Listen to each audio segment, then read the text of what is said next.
স্বাগতম জানাইছো। আজি আমি আলোচনা কৰিম ক্লাছ 11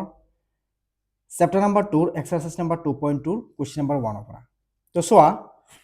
কোৱেশ্চন নাম্বাৰ 2 1 কি দিয়া আছে, সৰি question exercise number 2.2 question number 1 দিয়া আছে। ধৰা হল a = 1 2 3 4 আপ টু 14। এর পৰা a লৈ মুঠ সম্বন্ধ r ৰ সংজ্ঞা এনেদৰে দিয়া আছে যে r = xy such that x thrice x minus y = 0. xy belongs to a, তার মানে xy to 8 আছে। ইয়াৰ আদি ক্ষেত্ৰ সহক্ষেত্ৰ আৰু পৰিক্ষেত্ৰ উলিয়াব লাগে, পৰিসৰ উলিয়াব লাগে। তো পোন প্ৰথমে আমি ইয়াতে চাওঁ, ইয়াতে আমি লিখিলো এক্সাৰসাইজ নাম্বাৰ এটো কিমান আছে 2.2। এটা কোৱেশ্চন নাম্বাৰ আমি লিখিলো কোৱেশ্চন নাম্বাৰ 1। তো ইয়াতে আমাক কি দিয়া আছে, প্ৰথমে লিখিলো গিভেন। ইয়াতে আমাক দিয়া আছে যে a = কিমান, a = ইয়াতে আছে 1, 2, 3, 4 আপ টু 14 লৈকে দিয়া আছে। তো ইয়াতে আমাক r মানে দিয়া আছে যে x, y such that thrice x minus y = 0। ইয়াতে কি কৈছে x আৰু y টো ক'ত আছে, এত আছে। এই এটা মৌল হয়। আমাক আদি ক্ষেত্ৰ সহক্ষেত্ৰ আৰু পৰিসৰ উলিয়াব লাগে। তো পোন প্ৰথমে যদি আমি চাওঁ, ইয়াতে তোমালোকে চাব পাৰা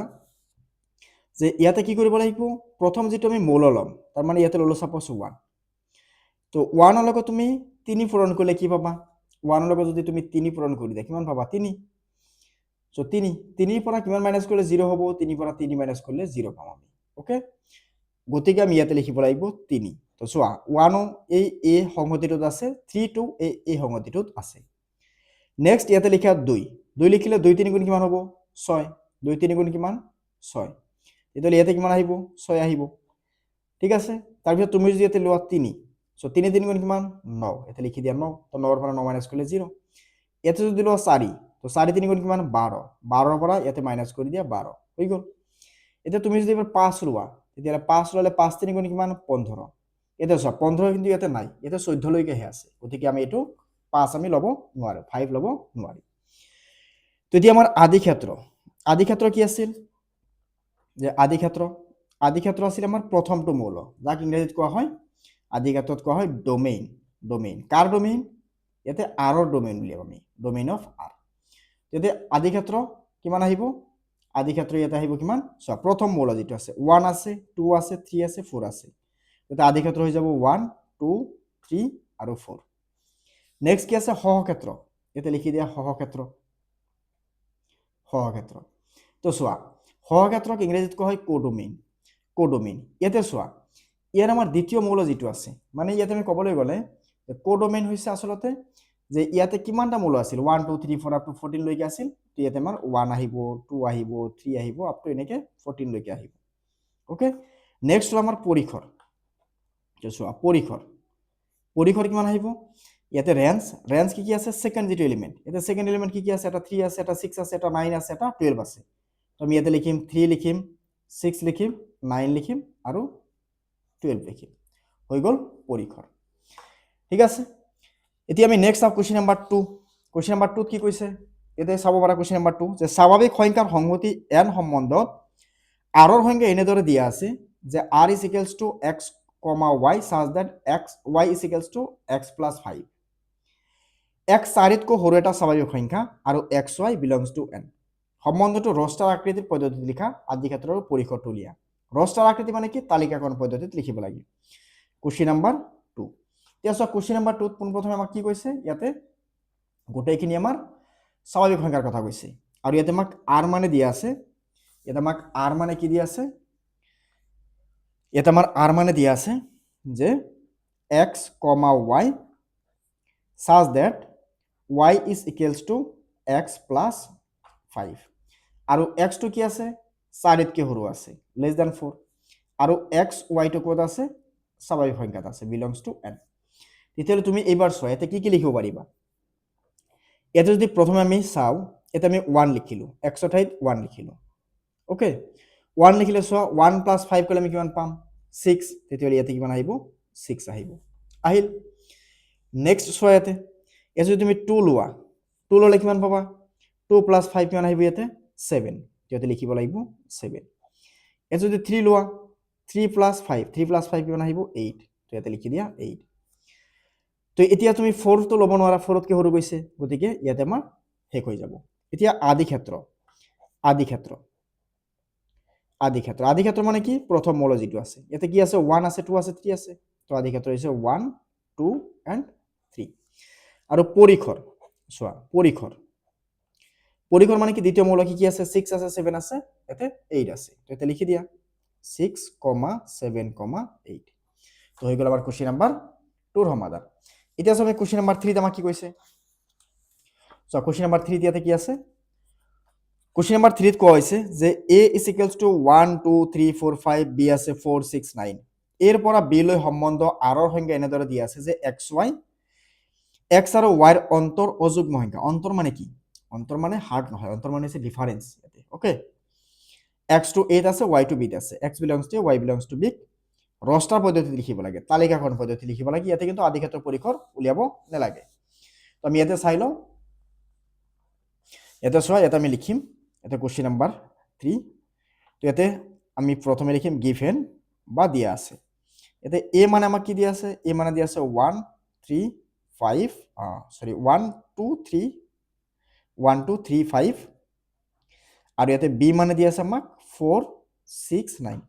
তোমালোকে যেতিয়া ভিডিঅখিনি চাই থাকা তোমালোকে নিশ্চয় তোমালোকৰ কপি আৰু লগতে তোমালোকৰ কপি আৰু লগতে বুক এই দুটা বস্তু উলিয়াই ল'বা কেতিয়া কোনটো কি কেনেকৈ সলভ কৰি আছো হেখিনি বস্তু তোমালোকে অকমান যদি নোট কৰি ৰাখা বা হয়তো তাৰ লগতে বুকছত কিবা এটা টিক দি ৰাখা কিবা এটা চিহ্ন কিবা এটা লিখি ৰাখা তেতিয়ালে বুজিবত সুবিধা হ'ব ওকে আৰু ইউটিউবত এটা সুবিধা আছে তোমালোকে পৰৱৰ্তী ভিডিঅখিনি যাতে চাব পাৰা তাৰ বাবে তোমালোকে ভিডিঅখিনি সেভ কৰি ৰাখিব পাৰা নাইবা তোমালোকে বেলেগক শ্বেয়াৰ কৰি ৰাখিব পাৰা নিজৰ বন্ধু বান্ধৱীলৈ শ্বেয়াৰ কৰিব পাৰা ওকে আৰু ইয়াতে r মানে কি কৈছে r সম্পৰ্কটো আমাক ইয়াতে এনেকা দিয়া আছে যে r মানে হৈছে x, y x minus y মানে দুটাৰ অন্তৰ অযুগ্ম সংখ্যা অযুগ্ম ওকে অযুগ্ম সংখ্যা আৰু ইয়াতে x কৈছে 8 আছে x হৈছে আছে 8 আৰু y টো আছে ক'ত b এইখিনি কৈছে ইয়াতে সম্পৰ্ক বা ৰিলেশনটো তেতিয়ালে চোৱা তুমি যদি প্ৰথমে ইয়াতে 1 লিখা তাৰ মানে তুমি এনেকৈ আঁকি ল'ব পাৰা এনেকৈ আঁকি ল'লে অকমান সুবিধা হয় এইটো a এইটো হৈছে b ইয়াতে কিমান আছে 1 2 3 5 আৰু ইয়াতে আছে কিমান 4 6 9 তো এটা বস্তু চোৱা তুমি যদি 1 পৰা 4 মাইনাস কৰা কিমান পাবা -3 তাৰ মানে যুগ্ম সংখ্যা অযুগ্ম সংখ্যা পাই যাবা তাৰ মানে 1 লিখিলে 4 লিখিব পাৰা আকৌ 1 লিখিলে 6 লিখিব পাৰিম না পাৰিম 1 পৰা 6 মাইনাস কৰিলে আমি -5 পাম গতিকে এইটো আমি লিখিব পাৰিম 1 লিখিলে 9 লিখিব নোৱাৰা কাৰণ 1 পৰা 9 গলে -8 আহিব -8 টো যুগ্ম হৈ যাব এইটো আমি লিখিব নোৱাৰিম ওকে নেক্সট আমি চাও এতে 2 লিখিলে 4 লিখিব নোৱাৰিম 2 ৰ পৰা 4 মাইনাস কৰিলে কিমান পাম 2 ৰ পৰা 4 মাইনাস কৰিলে -2 গতিকে এইটো নিমিলিব তুমি ইয়াতে 2 ৰ পৰা 6 লিখিব নোৱাৰা কাৰণ 6 ৰ পৰা 2 মাইনাস কৰা বা 2 ৰ পৰা 6 মাইনাস কৰা এটা যুগ্ম সংখ্যা পাবা কাৰণ -4 বা +4 পাই যাবা 2 ৰ পৰা 9 মাইনাস কৰিলে আমি -7 পাম গতিকে আমি 2 আৰু 9 ক লিখিব পাৰি এনেকৈ আমি প্ৰথমে এইটোক লিখিব পাৰি এইটোক লিখিব পাৰি ঠিক আছে 2 লগত আমি কেৱল 9 ক লিখিব পাৰি এতিয়া 3 লগত আমি 4 লিখিব পাৰিম 3 পৰা 4 মাইনাস কৰিলে -1 পাম 3 আৰু 4 লিখিব পাৰি 3 লগত 6 লিখিব পাৰিম না 3 লগত 6 লিখিব পাৰিম 3 পৰা 6 মাইনাস কৰিলে কিমান পাম -3 গতিকে 3 আৰু 6 লিখিব পাৰি তাৰ মানে এটা কথা মন কৰিবা যুগ্ম সংখ্যাৰ লগত যুগ্ম সংখ্যাক যোগ বা বিয়োগ কৰিলে সদায় যুগ্ম থাকে কিন্তু এটা অযুগ্ম আৰু এটা যদি যুগ্ম হয় তেতিয়ালে যোগ বা বিয়োগ কৰিলে অযুগ্ম হৈ যায় গতিকে ইয়াতে অযুগ্ম আছে ইয়াতে অযুগ্ম আছে এটো পৰা এটো বিয়োগ কৰিলে তুমি 6 পাবা -6 পাবা গতিকে এটোক আমি লিখিব নোৱাৰি এটোক লিখিব নোৱাৰি হা সৰি এটোক লিখিব নোৱাৰি তো এতিয়া নেক্সট আমি তেতিয়ালে কি পাম এবাৰ 5 আৰু 4 লিখিব পাৰিম 5 আৰু 4 লিখিব পাৰি কাৰণ 5 ৰ পৰা 4 মাইনাস কৰিলে কিমান পাম 1 তেতিয়ালে 5 আৰু 4 লিখিব পাৰিম এটো অযুগ্ম হৈ যাব 5 আৰু 6 লিখিব পাৰি 5 ৰ পৰা 6 মাইনাস কৰিলে -1 গতিকে আমি ইয়াতে 5 আৰু 6 লিখিব পাৰিম কিন্তু 5 আৰু 9 লিখিব নোৱাৰি কাৰণ 5 ৰ পৰা 9 মাইনাস কৰিলে 4 পাম গতিকে আমাৰ এইখিনি হৈ যাব ইয়াৰ আনসাৰ ওকে তোমালোকে যদি এইখিনি কাৰ চিহ্নৰ দ্বাৰা লিখিব লাগে তেতিয়া তোমালোকে কেনেকৈ দিব পাৰা এইটো নিদিবা এইটো ভুল হৈ গৈছিল ঠিক আছে এইটো নিদিবা বাকিখিনি ঠিক আছে ওকে এতিয়া আমি চাম কোৱেশ্চন নাম্বাৰ কিমান আছে নেক্সট কোৱেশ্চন আছে আমাৰ ইয়াতে 4 তো চোৱা 4ত কি কৈছে যে চিত্ৰ 2.7 এটো চিত্ৰ দি আছে ইয়াতে p আৰু q দুটা সংহতি আছে এনেকৈ দি আছে এটা সম্বন্ধ বুজাইছে এই সম্বন্ধটোক সংহতি গঠন পদ্ধতিত ৰস্তা পদ্ধতিত আদি ক্ষেত্ৰ আৰু পৰিসৰ লিখিব লাগে সংহতি গঠন পদ্ধতিত লিখিব লাগে তাৰ পিছত কি কৰিব লাগে এটো আদি ক্ষেত্ৰ আৰু পৰিসৰো লিখিব লাগে সো চোৱা সংহতি গঠন পদ্ধতি মানে কি আছিল সংহতি গঠন পদ্ধতি এনেকুৱা আছিল যে যিটো পদ্ধতি আমি কি কৰোঁ সাধাৰণতে যে এই পদ্ধতিটোত আমি কি কৰিব লাগে যে সংহতিৰ এটা উমৈহতীয়া নিয়ম লিখিব লাগে এনেকৈ লিখিব লাগে যে আখৰেৰে লিখিব লাগে বুলি ক'ব পাৰা যেটো আখৰেৰে লিখিলে আমি পৰৱৰ্তী ক্ষেত্ৰত যাতে ইয়াক আমি সহজতে বুজিব বা যাতে শুদ্ধকৈ লিখিব লাগিব তো নাম্বাৰ 4 চোৱা তো ইয়াতে কেনেকুৱা আছে ইয়াতে চাই লোৱা এটুক লিখিলো আমি পি এটু এনেকৈ আকৌ দিলো এটুক লিখিলো আমি কিউ এতিয়া পিত কিমান কিমান আছে 5 আছে 6 আছে 7 আছে আৰু কিউত আছে 3 আছে 4 আছে 5 আছে ওকে ইয়াতে এইটো লগত আছে এইটো লগত আছে এইটো লগত আছে তো এতিয়া আমি পোনপ্ৰথমে ইয়াতে সংহতি গঠন নাম্বাৰ 1 যে সংহতি গঠন পদ্ধতি সংহতি গঠন পদ্ধতিত কেনেকৈ লিখিবা তো চোৱা বস্তুখিনি মই এটা এটাকৈ লিখি আছোঁ তাৰ কাৰণে অকণমান শ্ল' বুলি ফিল হ'ব পাৰে যদি শ্ল' বুলি ফিল হয় তেতিয়াহ'লে তোমালোকে ভিডিঅ'টো 1.5 বা 1.25 স্পীডতো চাব পাৰা ওকে এতিয়া চোৱা এটা যদি আমি চাওঁ তো সংহতি গঠন পদ্ধতিত আমি কাক লিখিম আৰক তো পোনপ্ৰথমে এনেকৈ লিখিব লাগিব আৰক লিখিলা লিখাৰ লগে লগে ইয়াতে x, y এনেকৈ দিবা নাইবা তুমি a, b দিব পাৰা তোমাৰ ইচ্ছা এইটো দিলা দিয়াৰ পিছত ইয়াতে আমাক কি কৈছিল সংহতি গঠন পদ্ধতি তো সংহতি গঠন পদ্ধতি যদি আমি চাওঁ পোনপ্ৰথমে ইয়াতে x লিখিলো লিখাৰ পিছত চোৱা ইয়াতে 5 ৰ পৰা যদি 3 মাইনাস কৰিলে কিমান পাবা 2 6 ৰ পৰা 4 মাইনাস কৰিলে কিমান পাবা 2 7 ৰ পৰা 5 মাইনাস কৰিলে কিমান পাবা 2 এইটো হৈছে আমাৰ x ৰ ভ্যালু এইটো লোৱা y ৰ ভ্যালু ওকে তাৰ মানে কি x ৰ পৰা যদি তুমি x ৰ পৰা যদি 2 বিয়োগ কৰা y পাই যাবা তাৰ মানে x ৰ পৰা যদি তুমি বিয়োগ কৰা কাক 2 তেতিয়ালে কি পাবা y পাবা ওকে এতিয়া x মানে কি x মানে হৈছে x টো আছে কোড পিত আৰু y টো কোড আছে y টো আছে কিউত তো এইখিনি হৈ গল ইয়াৰ সমাধান ওকে সো লিখিলো আমি এতিয়া এই p আৰু q মানে কি p আৰু q মানে হৈছে p মানে হৈছে 5 6 7 আৰু q মানে হৈছে 3 4 5 নেক্সট ওয়ান নাম্বাৰ 2 কি আছিল আমাৰ নাম্বার 2 কৈছে রস্টার পদ্ধতি বা তালিকাকরণ পদ্ধতি সো তালিকাকরণ পদ্ধতি বা রস্টার পদ্ধতি তো রস্টার পদ্ধতি রস্টার পদ্ধতি ইয়াতে আমি মূলক এটা এটাকে লিখিম তো প্রথমে আমি কি লিখিম 5 এটা 5 এর লগত কিমান আছে 3 তো 5,3 লিখা নেক্সট 6 এর লগত কি লিখিবা 6 এর লগত 4 লিখা নেক্সট 7 এর লগত কিমান লিখিবা 7 এর লগত আছে 5 ওকে হৈ গল এতিয়া চোৱা নাম্বার 2 এর পিছত কি আছে আদি ক্ষেত্র সো আদি ক্ষেত্র কি আছিল আদি ক্ষেত্র আছিল প্রথম মৌল ইয়াতে প্রথম মৌলখিনি কি আছে প্রথম মৌল আছে 5 6 7 তো আদি ক্ষেত্র আছে আমাৰ ইয়াতে 5, 6, 7 আৰু দ্বিতীয়তে কি আছে পৰিখৰ এটা পৰিখৰ কি আছে পৰিখৰ মানে কি পৰিখৰ মানে হৈছে ৰেঞ্জ কি আছে পিছৰ মৌল যেটো আছে 3 আছে 4 আছে 5 আছে তো হৈ গল ইয়াৰ সমাধান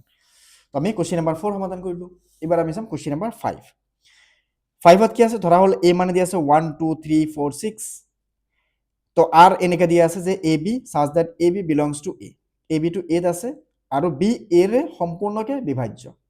তেতিয়ালে b ত a হৰণ যায় তেতিয়ালে ৰস্তা পদ্ধতি লিখিব লাগে আদি ক্ষেত্ৰ লিখিব লাগে পৰিখৰ উলিয়াব লাগে আমি গোটেইখিনি উলিয়াম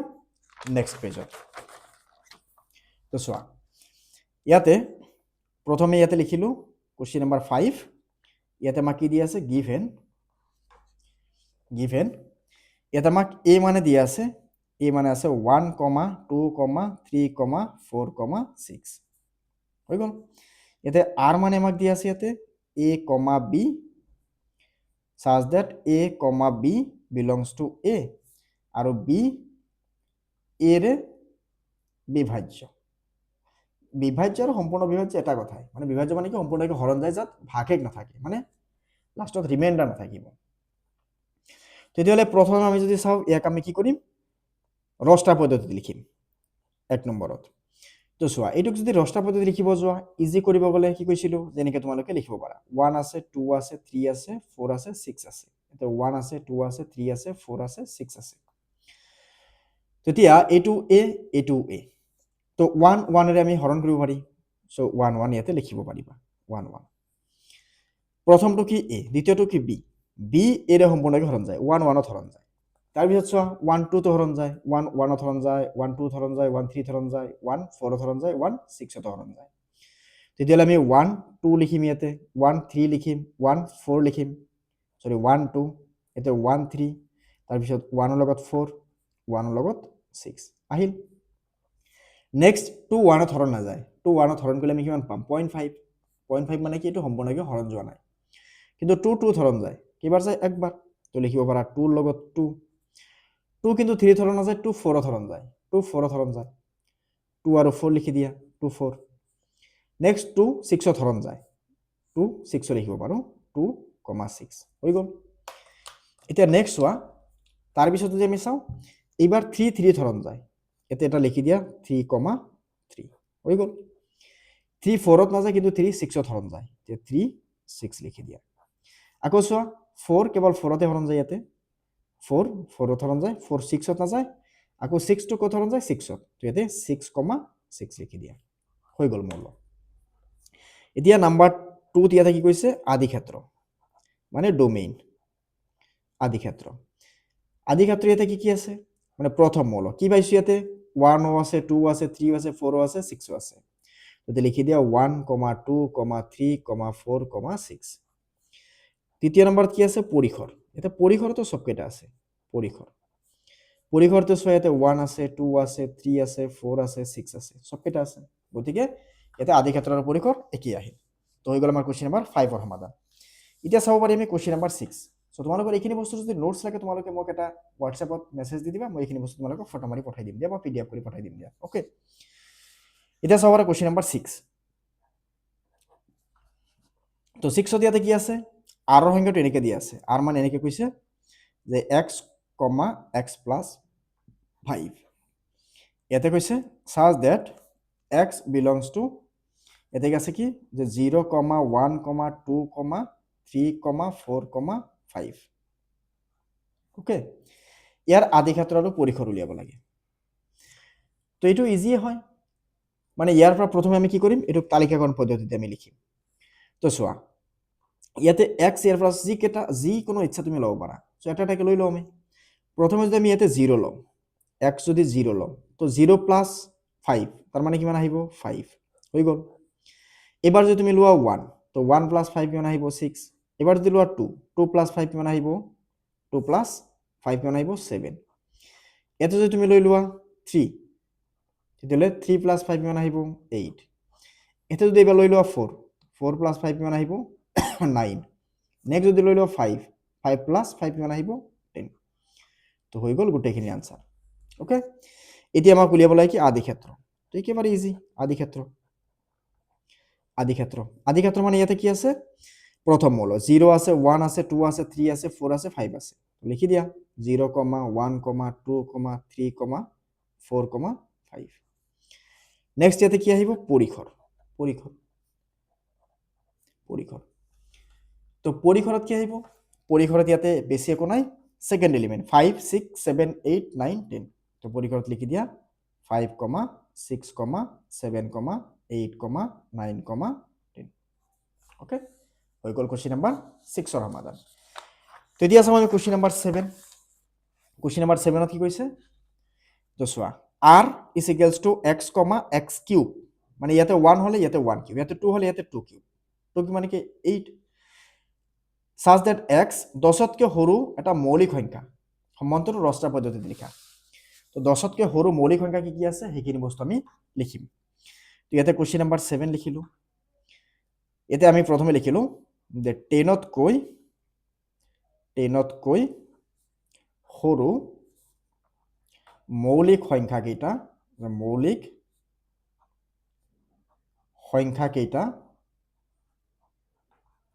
হল প্ৰথমে কি আহিব 2 তাৰ পিছত 3 4 তো মৌলিক নহয় 5 5 ৰ পিছত 7 7 ৰ পিছত 8 তো নহয় 9 নহয় তো এইকেইটাই আহিব তাৰ মানে আমাৰ 2 3 5 7 তো আহিল এতিয়া আমাক r সম্পৰ্কটোত কি কৈছে x, x কিউব এনেকৈ দিয়া আছে such that x এতে কি কৈছে 10তকৈ সৰু মৌলিক সংখ্যা মৌলিক সংখ্যা ইয়াক কেৱল ৰস্তা পদ্ধতিত লিখিব লাগে ইয়াৰ আমি পৰিসৰ আদি ক্ষেত্ৰ এইবোৰ উলিয়াব নেলাগে দিয়া তো এইখিনিক আমি উলিয়াই লওঁ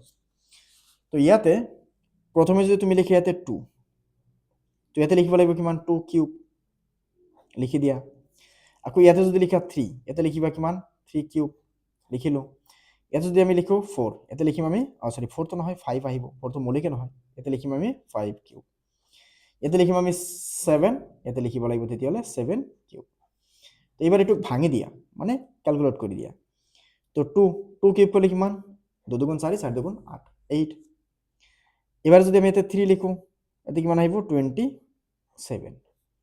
ইয়াতে যদি আমি 5 লিখো ইয়াতে কিমান আহিব 125 তো সো 7 7 7 49 49 ইনটু 7 করে আমি কিমান পাম 343 তো হৈ গ'ল এখানে আমার কোশ্চেন নাম্বার 7 এর সমাধান এতিয়া আছে কোশ্চেন নাম্বার 8 এইটাত কি আছে ধরা হল এতে কি কৈছে a = xyz b = 1 2 এর পৰা b লৈ সম্বন্ধবোৰৰ সংখ্যা উলিয়া তো এৰ পৰা b লৈ কিমানটা সম্বন্ধ আছে আমি সবকেটা উলিয়াব লাগে কিমানটা সম্বন্ধ আহিব a ক্রস b মানে ইয়াতে তিনিটা ইয়াতে দুটা তিনি দুগুণ কিমান 6 মানে 6টা সম্বন্ধ আহিব টোটাল আমি হেতু উলিয়াব লাগিব ওকে ঠিক আছে আমি প্রথমে কার্টেসিয়ান প্রোডাক্ট উলিয়াম 6টা আহিব তার পিছত 6টা নিয়ম আছিল যে কিমানটা সম্বন্ধ আহিব হেতু কি আছিল 2 টু দি পাওয়ার 6 আহিব মানে 2 টু দি পাওয়ার 6 কলে যিমান আহিব হেতু হ'ব আমাৰ ফাইনাল आंसर তো আমি ইয়াতে লিখিম প্ৰথমে গিভেন গিভেন মানে কি আছিল দিয়া আছে a মানে ইয়াতে কি আছে x, y, z আৰু ইয়াতে b মানে ইয়াতে কি আছে ইয়াতে আছে 1 ইয়াতে আছে 2 লিখিলো এতিয়া 1 টো লিখাৰ পিছত তো n of a cross b তার মানে কিমান আহিব ইয়াতে আহিব 3 ইয়াতে আহিব কিমান 2 3 দুগুণ কিমান 6 সো therefore আমি এনেকে লিখিম যে এর পৰা b লৈ মুঠ সম্পৰ্ক বা সম্বন্ধ মুঠ সম্বন্ধ